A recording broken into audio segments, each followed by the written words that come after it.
اور وہ وقت یاد کرنے کے لائق ہے جب موسیٰ نے اپنی قوم سے کہا تھا کہ بھائیو،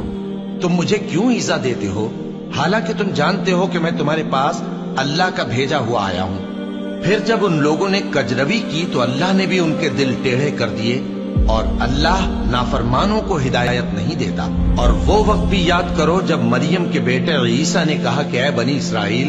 میں تمہارے پاس اللہ کا بھیجا ہوا آیا ہوں، جو کتاب مجھ سے پہلے آ چکی ہے یعنی تورات، اس کی تصدیق کرتا ہوں، اور ایک پیغمبر جو میرے بعد آئیں گے جن کا نام احمد صلی اللہ علیہ وآلہ وسلم ہوگا، ان کی بشارت سناتا ہوں۔ پھر جب وہ ان لوگوں کے پاس کھلی نشانیاں لے کر آئے تو کہنے لگے کہ یہ تو سراسر جادو ہے، اور اس سے زیادہ ظالم کون کہ بلایا تو جائے اسلام کی طرف اور وہ اللہ پر جھوٹ بہتان باندھے، اور اللہ ظالم لوگوں کو ہدایت نہیں دیا کرتا۔ یہ چاہتے ہیں کہ اللہ کے چراغ کی روشنی کو اپنی پھونکوں سے بجھا دیں،